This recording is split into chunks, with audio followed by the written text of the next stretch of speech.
नागपुर का छोटा शाहीन बाग, नागपुर का शाहीन बाग, फारूक नगर में सीए, एनपीआर और एनआरसी के खिलाफ में काफ़ी दिनों से यहाँ धरना प्रदर्शन पर लॉ एंड ऑर्डर को मेंटेन करके जो महिला और पुरुष आप लोग बैठे हैं, सब लोग, मैं सबसे पहले आप लोगों को सलाम करता हूँ, आपके जज्बे को सलाम करता हूँ। जिस तरह दिल्ली में महिला और पुरुष दोनों जो है सीए, एनआरसी और एनपीआर के खिलाफ जो है वो धरना प्रदर्शन पर बैठे और पूरे देश में एक नया डायलॉग, एक नई बात जो है वो शुरू हुई, उसी तरह नागपुर में आप लोगों ने ये बात की शुरुआत की। मुझे पिछले 2-4 दिनों से कुछ लोगों ने कहा कि सर आपको नागपुर में जाकर एड्रेस करना चाहिए, क्योंकि मेरा ज़्यादा समय नागपुर के बाहर रहता है, क्योंकि पूरे देश में पार्टी का काम होने की वजह से। तो जैसा मुझे कुछ आपके ऑर्गेनाइजर्स ने कहा मेरे पार्टी के लोगों के माध्यम से, तो मैंने कहा इमीडिएटली कि मैं जाऊंगा। मैं इसलिए जाऊंगा, 2 चीज़ों से जाऊंगा।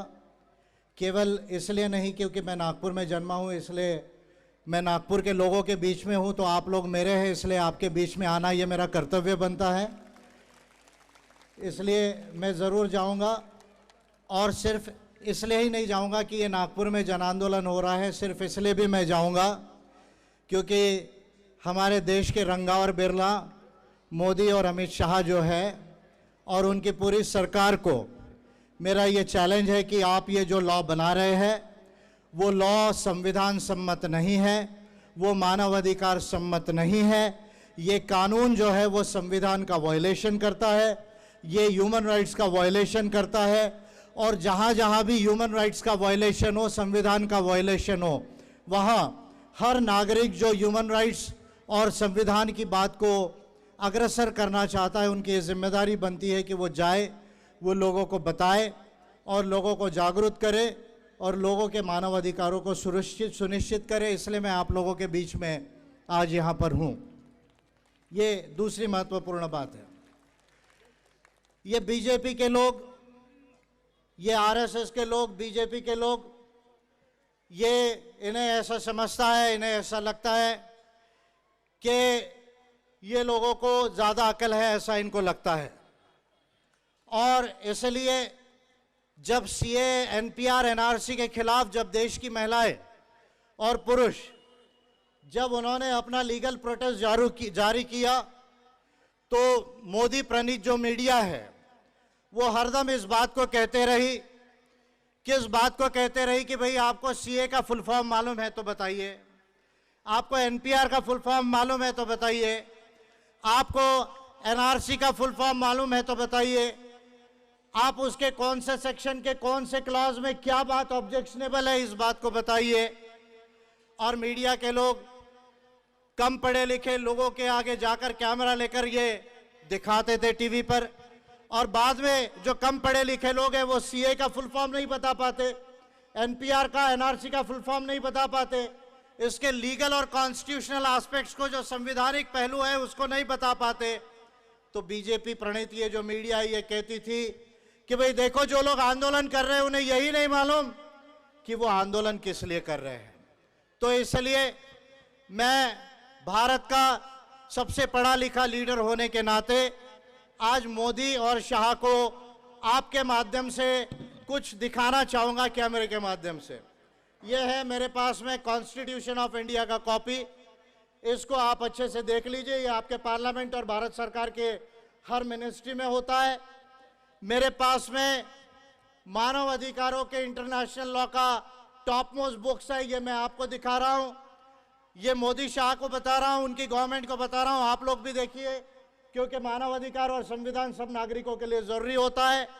और ये एनपीआर और सीए से रिलेटेड आपके तमाम डॉक्यूमेंट्स हैं जिसका जिक्र मैं करूंगा, और ये तमाम डॉक्यूमेंट्स ये मेरे नहीं है, ये आपकी सरकार के निकाले हुए गैजेटेड नोटिफिकेशंस है, जिनको जो है मैं हाथ में लेकर आज इन बात को कह रहा हूं, इस बात को, और मैं ये प्रूव कर दूंगा मोदी जी को और शाह को,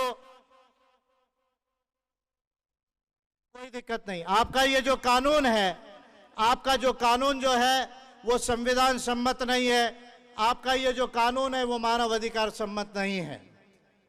अब मैं आपको एक एक चीज का फुल फॉर्म बताऊंगा, उसका एक्ट बताऊंगा, उसके सेक्शन बताऊंगा जिसके तहत ये सरकार ये प्रोविजन करना चाहती है।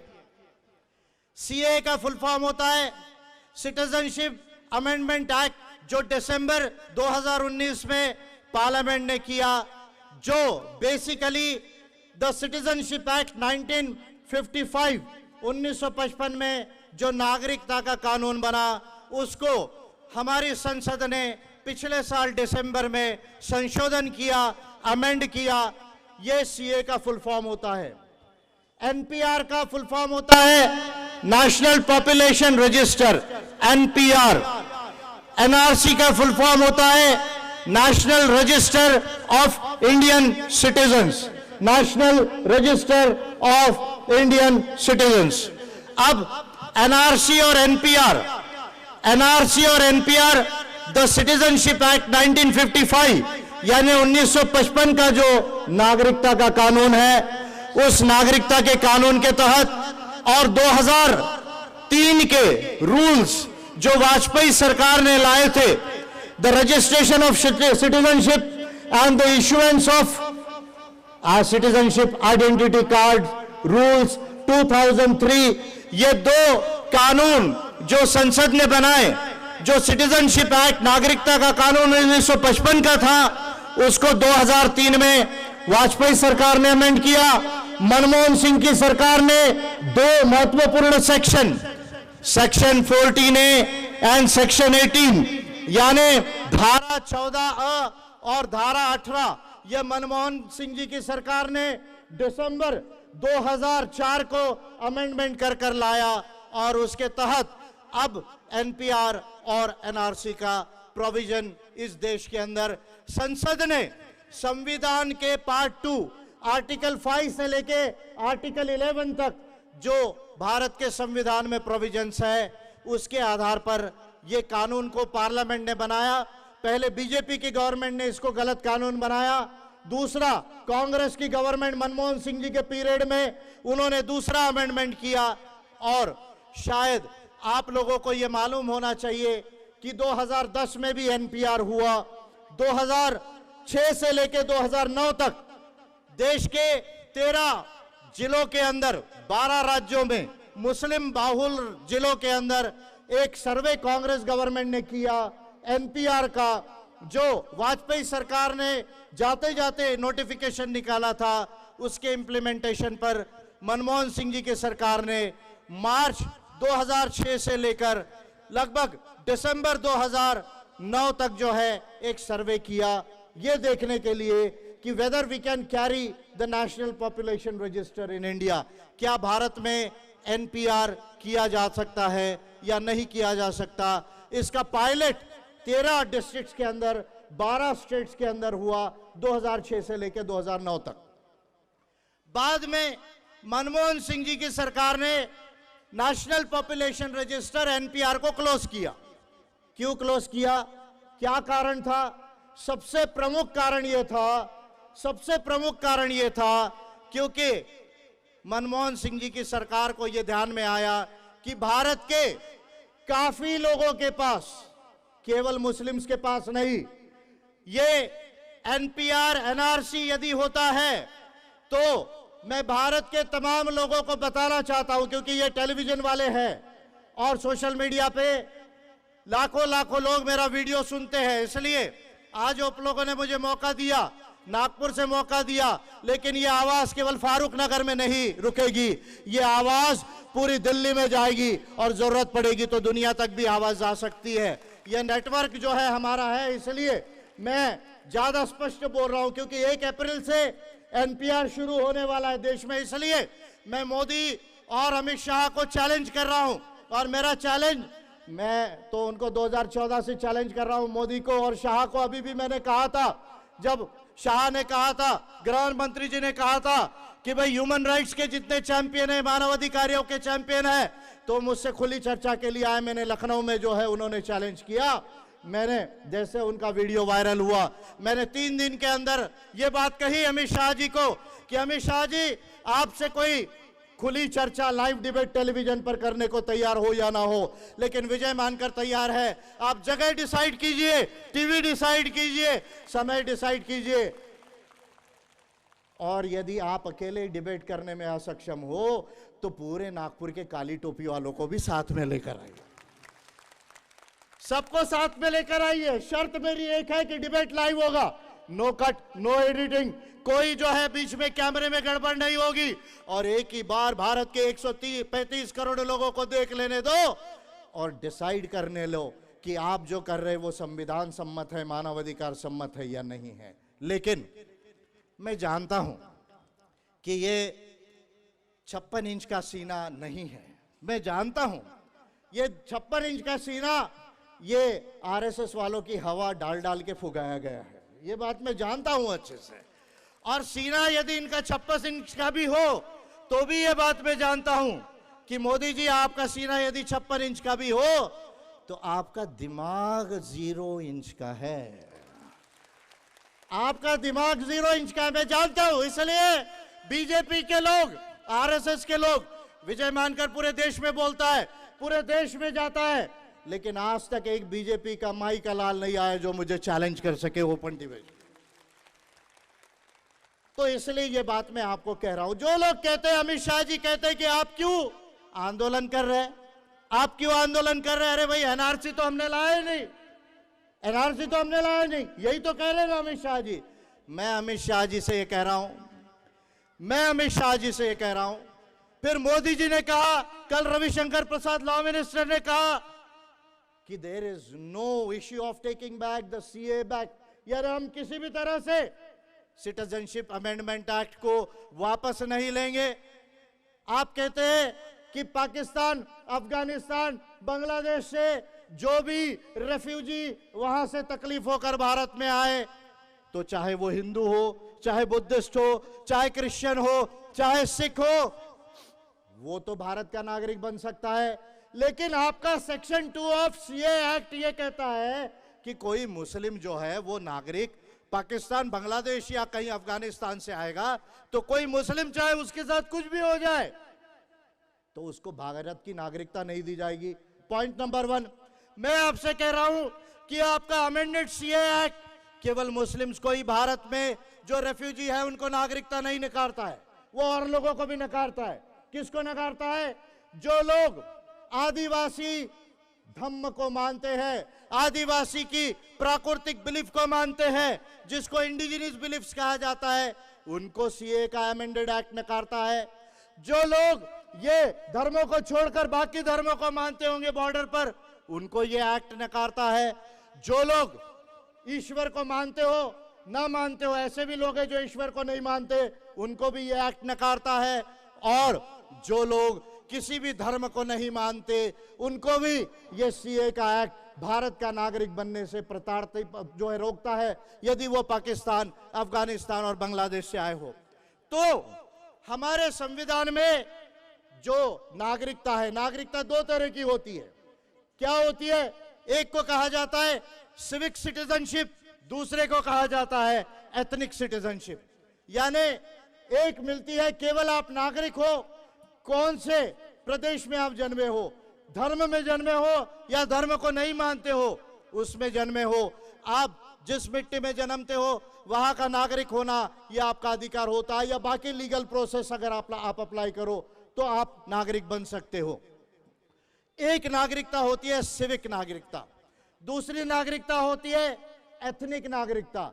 एथनिक नागरिकता वो होती है जो वंश को देखकर, जो धर्म को देखकर डिसाइड की जाती है, जैसे हिटलर ने किया। नाजी जर्मनी के अंदर हिटलर ने ज्यूज के साथ जो प्रताड़ना की थी वो वंश के आधार पर, वो धर्म के आधार पर की गई थी।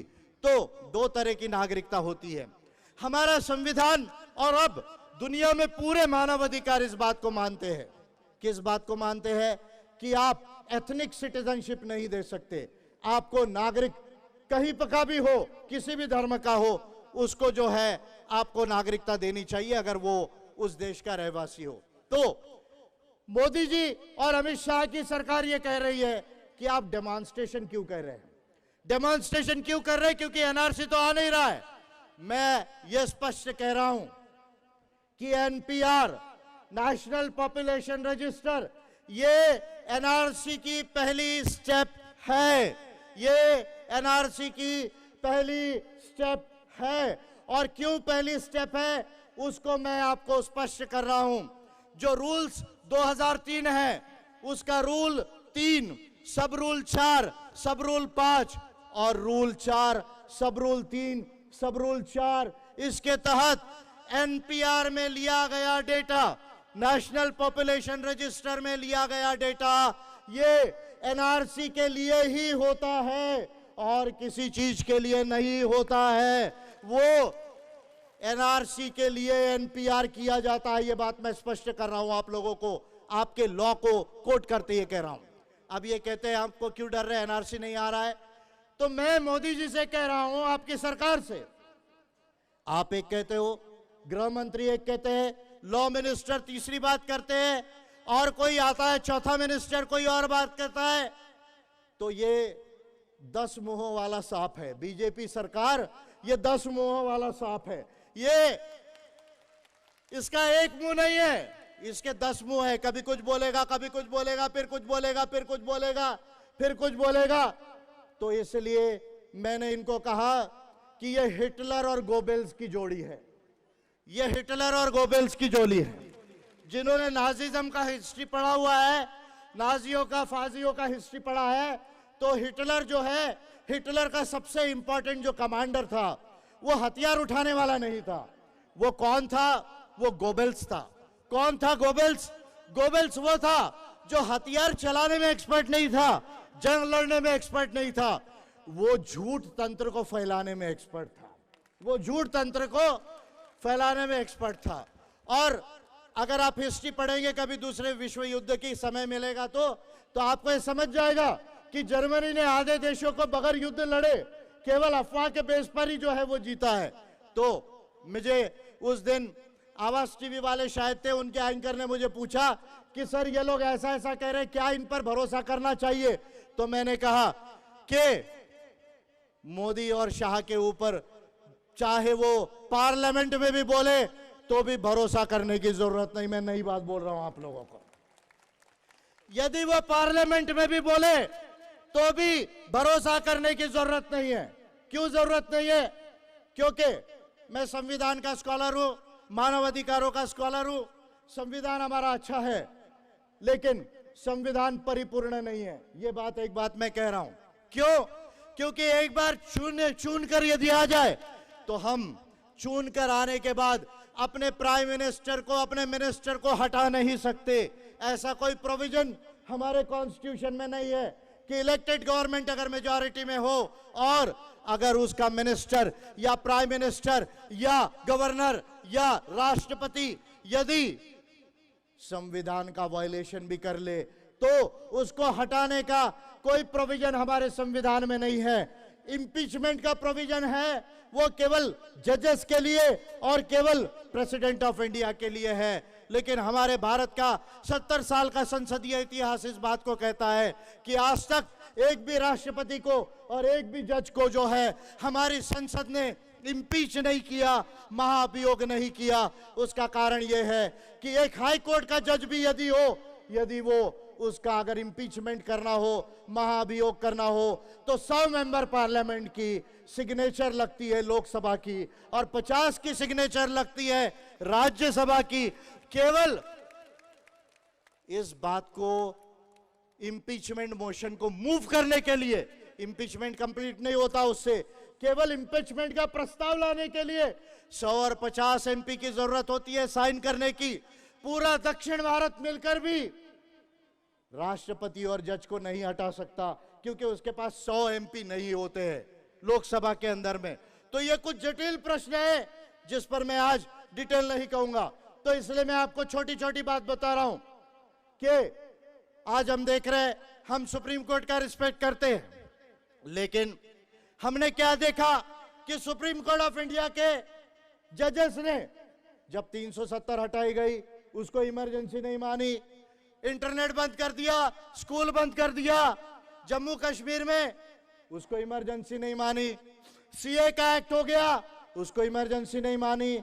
जामिया में हमला हुआ, जेएनयू में हमला हुआ, एफआईआर रजिस्टर करने का डायरेक्शन इमरजेंसी नहीं मानी।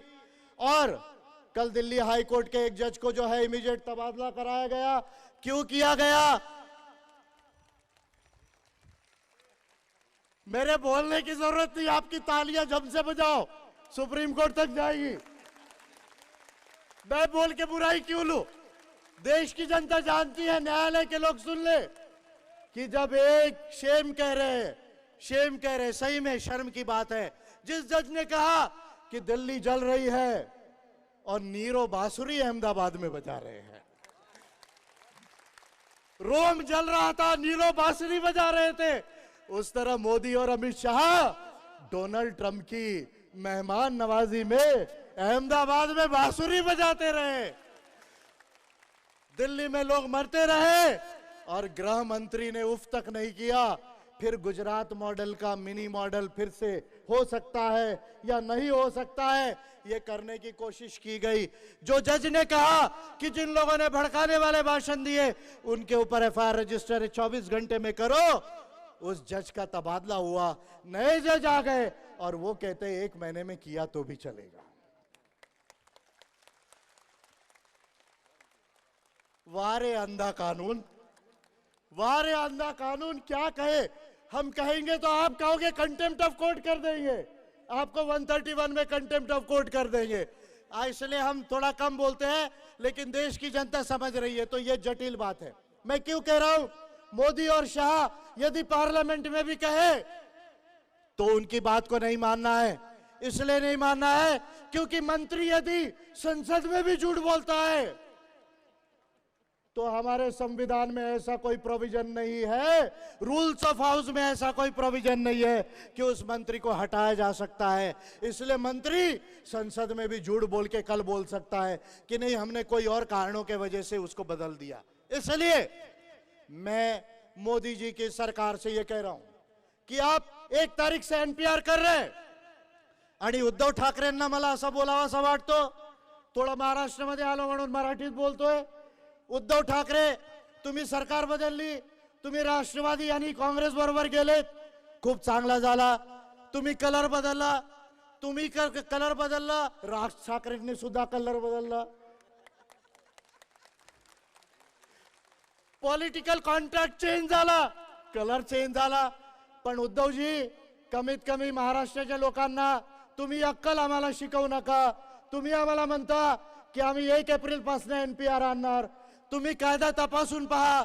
आम्ही तुम्हाला म्हणतो की आम्ही कायदा अगोदरच तपासलेला आहे, जर तुम्हाला कळत नसेल तर आम्हाला विचारा। आणि तुम्ही जे 1 एप्रिल पासून एनपीआर महाराष्ट्रामध्ये करू इच्छितात, मी तुम्हाला सांगू इच्छितो की हा एनपीआर चा जो डेटा आहे तो डेटा एनआरसी साठी रूल्स 2003, रूल 3, सब रूल 4, सब रूल 5, रूल 4, सब रूल 3, सब रूल 4 याच्या अंतर्गत तो एनआरसी साठी वापरण्यात येणार। आणि जिथे एनआरसी झाली आसाम मध्ये काय झालं, 19 लाख लोग एनआरसी में डाउटफुल सिटीजन आ गए। अब 1 अप्रैल से लोग आएंगे, सरकारी ऑफिसर आएंगे, वो कहेंगे आपका नाम क्या, आपके परिवार का नाम क्या, आप कितने महीने से यहाँ रहते, कितने दिन और रहना चाहते हैं। फिर पूछेंगे कि आपका डॉक्यूमेंट बर्थ का क्या है, आपके पास आधार है क्या, वोटर आईडी है क्या, आपको ये सारी चीजें पूछेंगे, आप उनको बताएंगे। उसके बाद में वो पेंसिल से भरेंगे या लैपटॉप से नोटबुक पे भरेंगे। और हो सकता है जो अभी आखिरी नोटिफिकेशन निकलना बाकी है, किस चीज का नोटिफिकेशन निकलना बाकी है, फॉर्म ऑफ द एनपीआर, यानी एनपीआर के फॉर्म में क्या क्या कॉलम है, इसका नोटिफिकेशन निकलना बाकी है। और उसको देखे बगैर हम मोदी और शाह की एक बात पर बिलीव नहीं करेंगे, क्योंकि यदि उस फॉर्म में एक छुपा कॉलम हो सकता है। क्या छुपा कॉलम होगा? सबसे खतरनाक वो छुपा कॉलम होगा जो आपको पता नहीं चलेगा। उसमें कॉलम होगा D. D D D for doubtful citizen. Doubtful citizen यानी ये नागरिक, आप सब जानकारी देने के बाद अगर उसको लगा कि आप भारत के नागरिक वैलिड है या नहीं है, आपके पास कुछ डॉक्यूमेंट हो सकते हैं एब्सेंट हो। अब मैं पूरा देश घूमता हूं, आदिवासियों के पास जंगलों में 50,000 साल से आदिवासी इस देश में उन्हीं जंगलों में रहते हैं, उनके पास डॉक्यूमेंट नहीं है क्योंकि सरकार वहां तक पहुंची नहीं, उनके पास डॉक्यूमेंट नहीं है। हमारे महाराष्ट्र में हम उनको भटके विमुक्त बोलते, बंजारा, कैकाड़ी, वड्डर, पारधी घूमते रहते हैं गाड़ी लोहार, उनके पास डॉक्यूमेंट नहीं है। कैसे कितने ऐसे गांव हैं, गांव के लोगों के पास डॉक्यूमेंट नहीं है। जो लोग रोजी रोटी के लिए गांव से शहरों में जाते हैं, उनके पास डॉक्यूमेंट नहीं है। महिलाओं की शादी होके महिला अपने पति के घर जाती है, शौहर के घर जाती है, वो डॉक्यूमेंट छूट जाते हैं, उनके पास डॉक्यूमेंट्स नहीं है। आसाम में क्या हुआ? आसाम में 19 लाख लोगों में 6 लाख केवल मुस्लिम निकले, 12 लाख जो है वो निकले दूसरे धर्म के लोग। और अब ये समस्या आ गई कि ये 12 लाख लोगों को कैसे जो है वो नागरिकता दी जाए। तो अमित शाह जी, क्या आप समझते हो कि संविधान कानून आपकी सरकार को ही समझता है? यदि आपको सीए करना था तो एनआरसी जब आसाम में हो रहा था उसके पहले क्यों नहीं किया? आपने केवल एनआरसी इसलिए लाया कि जो 12 लाख लोग जो मुस्लिम को छोड़ के बाकी धर्मों के थे, उनको आप सीए के मार्ग से भारत में नागरिकता दे सको और मुस्लिम्स को भारत से बाहर निकाल सको। तो हम ये कहते हैं कि दुनिया में जहां भी जो पैदा हुआ है वो इंसान है, वो इंसान है। वो कौन से धर्म का होगा वो बात की बात है, वो इंसान है। और दुनिया में मानव अधिकारों को हमने भी साइन किया है और आपकी सरकार को यह अधिकार नहीं कि चाहे मुस्लिम हो, चाहे आदिवासी हो, चाहे भटका विमुक्त हो या कोई धर्म को ना मानने वाला हो, उसको आप धर्म या धर्म को ना मानने के आधार पे नागरिकता नकारो। ये आपकी सरकार को अधिकार नहीं है। और ये मैं कह रहा हूं कि ऐसा निर्णय देने का अधिकार सुप्रीम कोर्ट ऑफ इंडिया को भी नहीं है। तो इसलिए हमको जो अभी एक नोटिफिकेशन आने वाला है उस पर सतर्क रहना पड़ेगा। अगर वो नोटिफिकेशन के फॉर्म में डी का कॉलम आता है तो स्पष्ट समझ जाना है कि एनआरसी के लिए तैयारी हो रही है। और इनकी बात को हम तब तक नहीं मानेंगे जब तक भारत सरकार नोटिफिकेशन निकाल के जो है ये जाहिर नहीं कर देती कि एनपीआर का डेटा हम एनआरसी के लिए नहीं लेंगे। ये कम से कम नोटिफिकेशन जब तक वो नहीं निकालती, गैजेट में जब तक उसको पब्लिश नहीं करती, तब तक हम इस बात को नहीं मानेंगे। ये इसका इमीडिएट जो है वो सलूशन है। और तब तक इस देश में शांतिपूर्ण ढंग से लॉ एंड ऑर्डर को मेंटेन करते हुए जन आंदोलन होते रहेगा और हम इस जन आंदोलन का भाग है। एपीआई इन जन आंदोलनों को सपोर्ट करती है, यह मैं ओपनली डिक्लेयर कर रहा हूं। यह मैं आपको टेम्पररी सॉल्यूशन बताया कि नोटिफिकेशन निकलना चाहिए। और अगर सीए, एनपीआर, एनआरसी जैसी गलत चीजों को समाप्त करना है तो सिटीजनशिप एक्ट 1955 और रूल्स 2003 को पूर्णतः अमेंड करना होगा। भारत के संविधान को संशोधन करके भारत के संविधान में मानव अधिकारों को लाना होगा। मैंने ऑलरेडी 14 बिल संसद में प्राइवेट मेंबर बिल के रूप में आने की संभावना है। मार्च महीने में पता चलेगा। तमिलनाडु के एक सांसद थोल तिरुनावलम जी ने मेरे 14 बिलों को ऑलरेडी नोटिस दिया है, उसमें मानव अधिकारों को लाने का मैंने ड्राफ्ट बनाया है। अगर वो आता है तो भारत के इतिहास में बहुत बड़ी बात होगी। और अभी मैंने SC ST OBC का जो रिजर्वेशन का गलत निर्णय सुप्रीम कोर्ट ने दिया, उस पर भी मैंने बिल बना लिया है, जो मार्च महीने में उस पर प्रोसेस आगे बढ़ेगी। तो पहली बात, नोटिफिकेशन मोदी गवर्नमेंट ने निकालना चाहिए कि हम एनपीआर का डेटा एनआरसी में नहीं लेंगे, डी का कॉलम उसमें नहीं होना चाहिए। ये टेम्पररी सॉल्यूशन है, परमानेंट सॉल्यूशन है। नागरिकता कानून 1955 को प्रॉपर ढंग से अमेंड करना, रूल्स 2003 को प्रॉपर ढंग से अमेंड करना और भारत के संविधान को सखोलता से, सर्वांगीणता से संशोधन करके मानव अधिकारों को उसमें लाना, ये उसका परमानेंट सोल्यूशन है। मैं अपने पार्टी की ओर से और भारत का एक नागरिक होने के नाते और इस धरती पर इंसान होने के नाते आपके आंदोलन को पूर्णतः सपोर्ट जो है वो डिक्लेयर करता हूं और आपके जज्बे को सलाम करता हूं कि आपने फिर से महिलाओं की शक्ति को जो है वो दिखा दिया। और जब जब महिलाओं की शक्ति ऊपर उठ के आती है तो उससे बहुत बड़े बदलाव होते हैं। मैं आपको धन्यवाद देता हूं कि आपने शांति से मुझे सुना। जय विज्ञान, जय विज्ञान, जय इंसान, जय संविधान। धन्यवाद।